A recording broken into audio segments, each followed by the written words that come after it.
Quick update on Maximum Football. It's not looking good. They received notice of default under its loan agreement with Kathy Bank. They owe Kathy Bank a ton of money, and it's about $5 million. And they have until April 10th to do so. It's April 11th. Not sure if they done it, but I highly doubt it. I told you guys I wanted Maximum Football to succeed, but how they went about everything, it was just not the right way. And you guys know my whole take on it and what happened over the time that I was, all about Maximum Football, and then everything started to fall apart. And once they started to get money hungry, that's where everything just went downhill, honestly. Now, I gotta say, they've been slightly improving after every single update, and that's great to see, but it's just a long process of how they went about doing this with Maximum Football. And I believe Micah got let go. There was a new direction from the higher ups to take over. Once they start noticing that they can make money, they wanted them to go in that direction to pretty much bait people and try to draw as much money as they can through microtransactions, and that's where it pretty much ruined the game.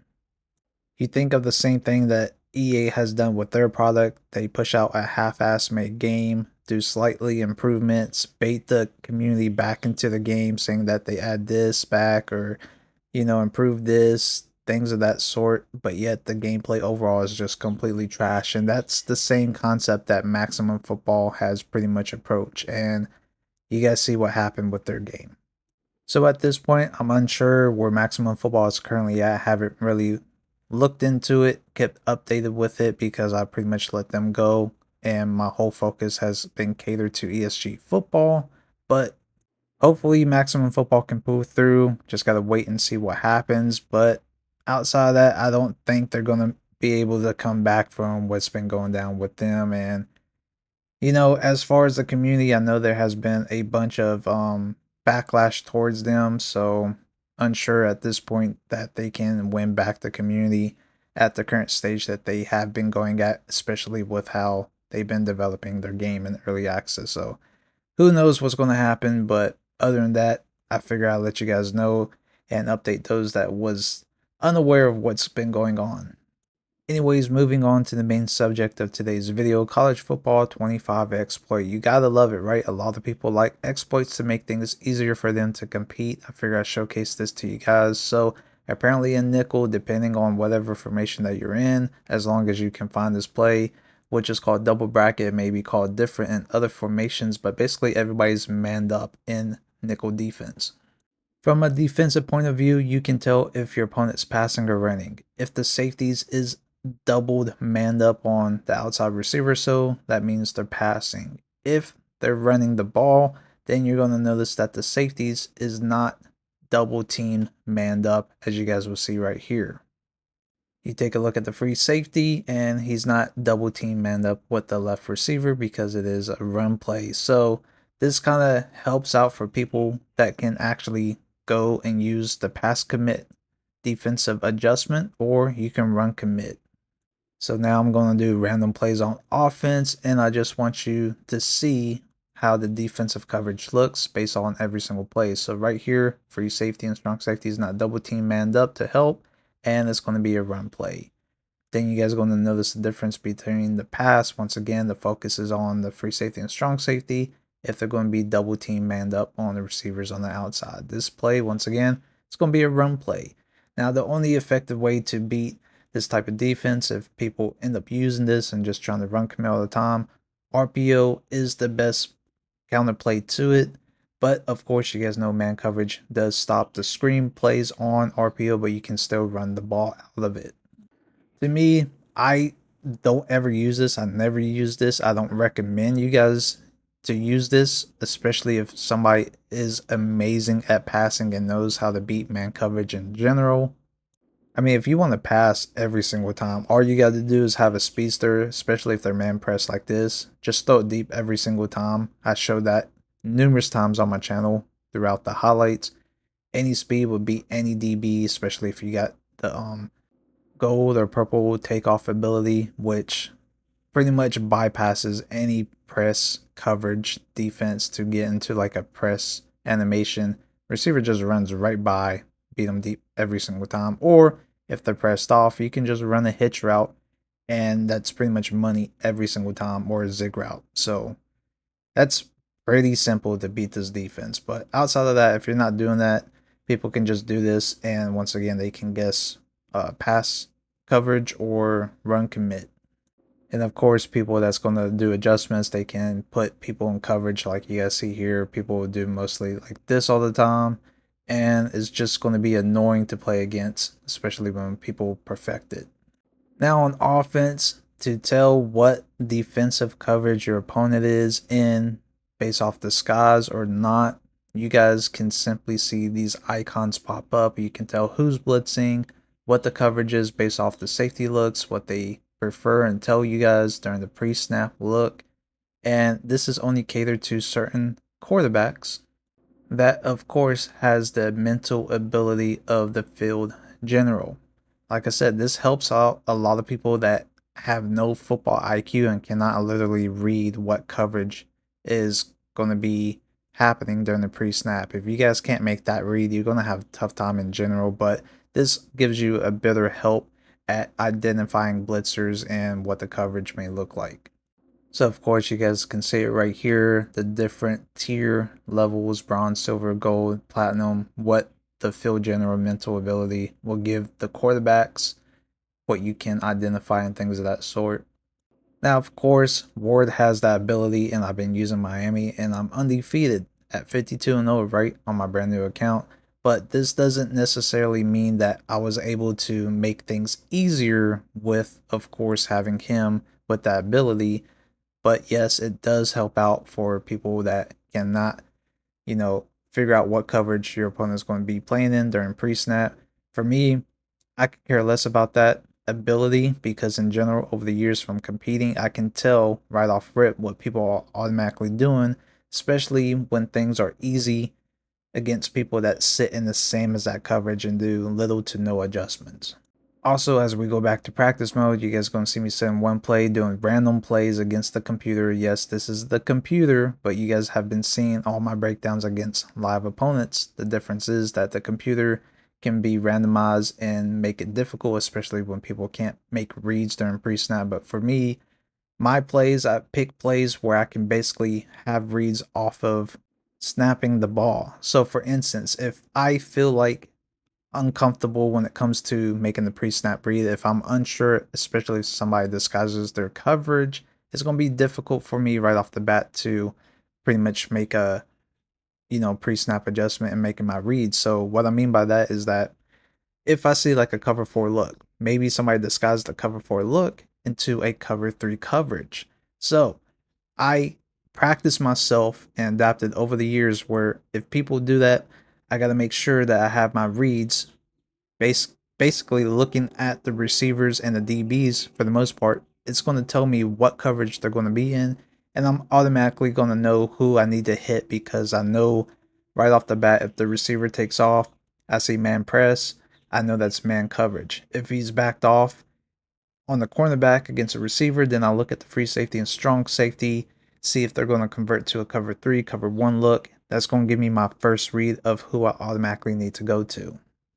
It sounds pretty confusing, but like I said, a lot of people cannot mimic what I do. This is something that I perfected myself over the years, as well using football IQ and knowledge to help me compete. Now, of course, Madden college football is not the greatest when it comes to reflecting simulation football, strategic play because of brokenness within the gameplay, but this is just how I have adapted and practiced myself to become better at and what I use in order to dominate against my opponents. A lot of people cannot do exactly what I do. So for the people that I have been, lab session with one on one, you guys have seen the difficulty that I go through to make these things look simple and easy.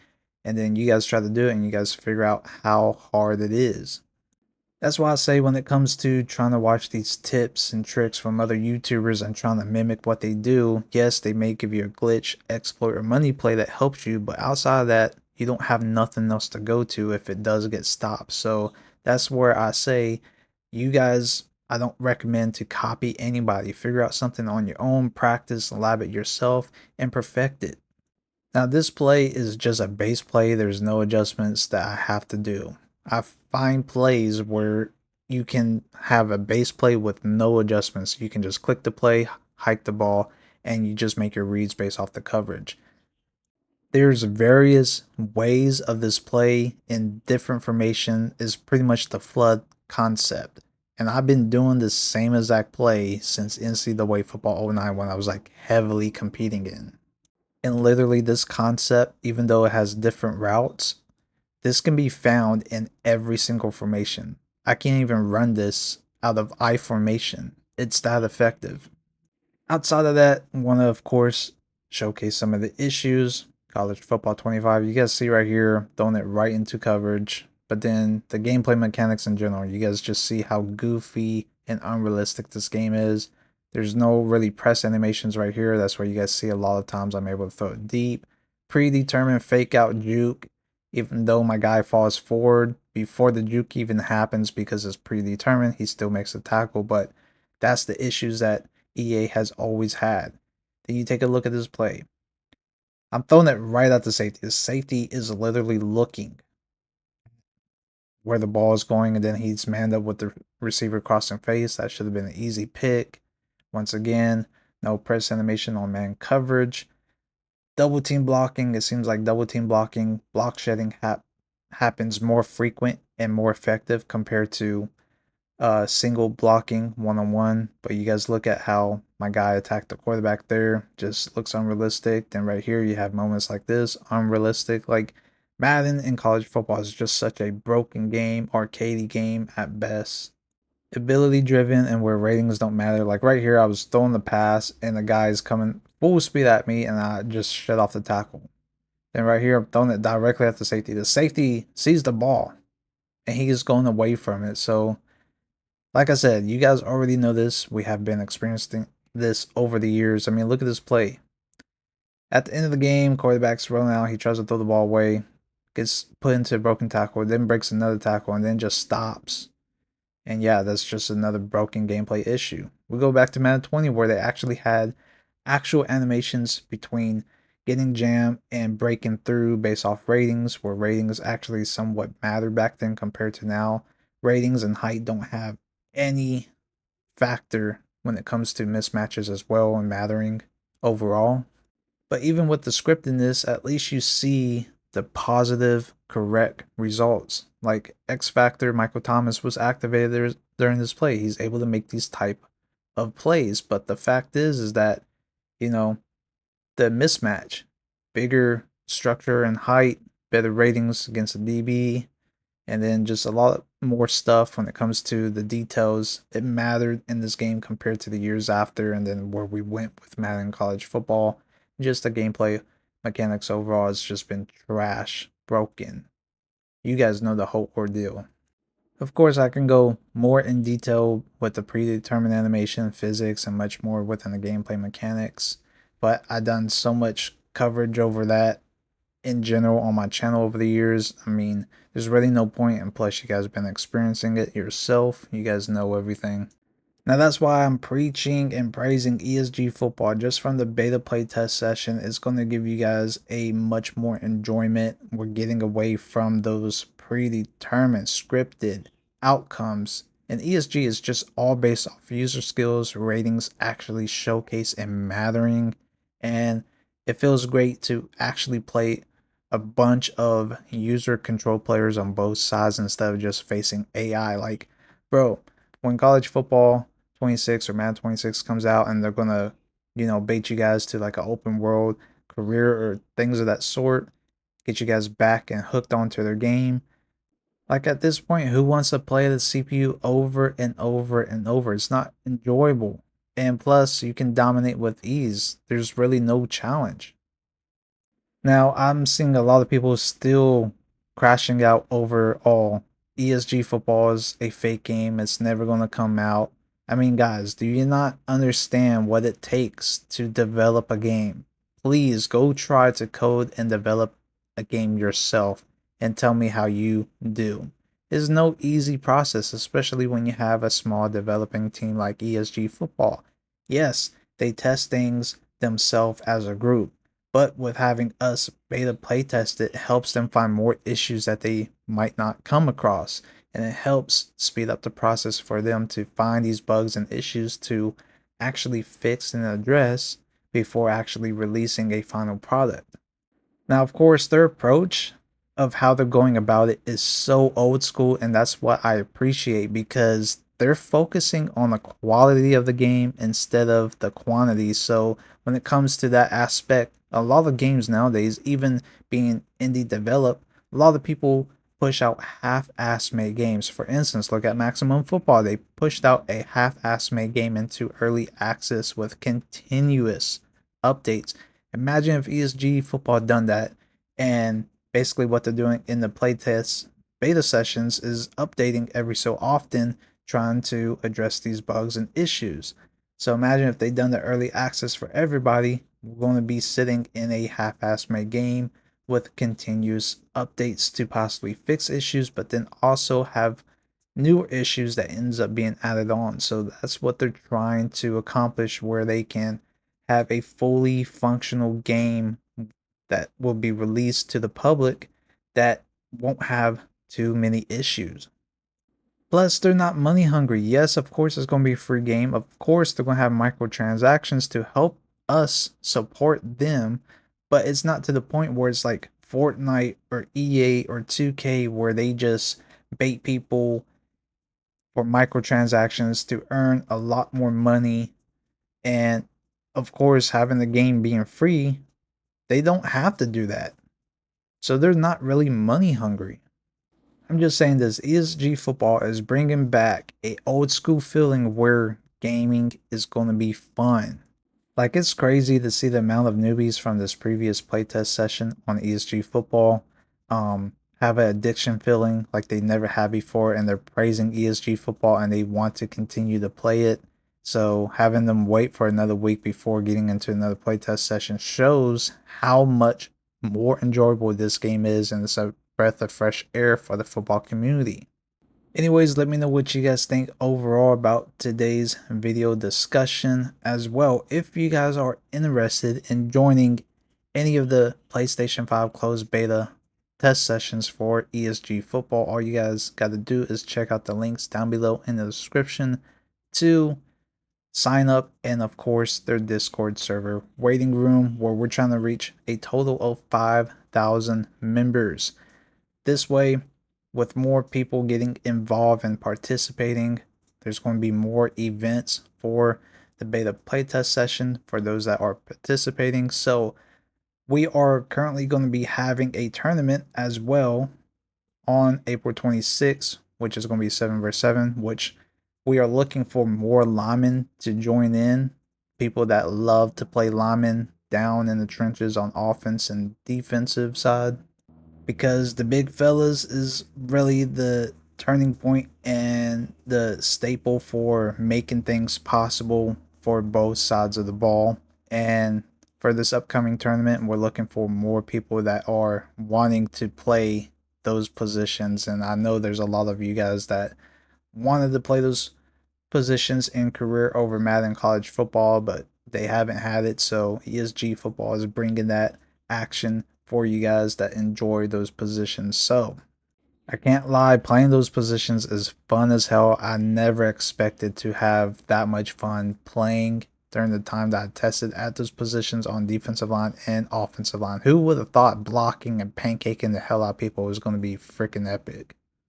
Now, as well, for that tournament going down on April 26th, this is going to be our second tournament that's happening. So there's going to be a money prize for the winners that end up winning that tournament. So this is something brand new.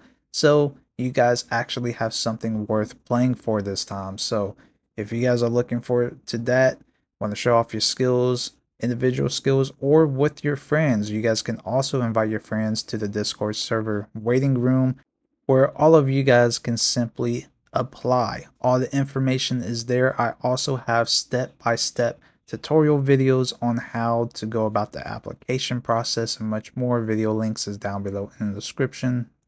Now, once again, the next playtest outside of the April 26th tournament that's going down for 7 vs 7, there's going to be another 4 vs 4 event playtest session that's happening on April 19th. So for those that do end up playing in that session, you guys will be qualified to play in the April 26th tournament. But if you guys end up joining on April 26th, you won't be qualified for the tournament, but you guys can still play. Now, by being part of any of the playtest sessions, you will be able to play in all future beta playtest sessions. So you're not just catered to just playing one time. You will be able to play in all event sessions that go down. For any questions that you guys have about ESG football or anything in general, please comment down below. As well, you guys can interact with me by joining my personal community Discord. Link is down below in the description. It's the best way and fastest way for me to interact with you guys and respond to anything that you guys want to talk about. It's also another place to chill. As well, get free live sessions if you want to better your game for college football or Madden. I will be willing to help you guys one-on-one to better your craft, or if you think you're better than me in general, we can compete on there. Great competition and fun. So it's just a public outlook for you guys to get in touch with me. But overall, do you guys think Maximum Football will pull through and keep their game alive? Let me know what your guys' thoughts down below in the comments. Until next time, I'll see you guys in the next one. I'm out. Peace.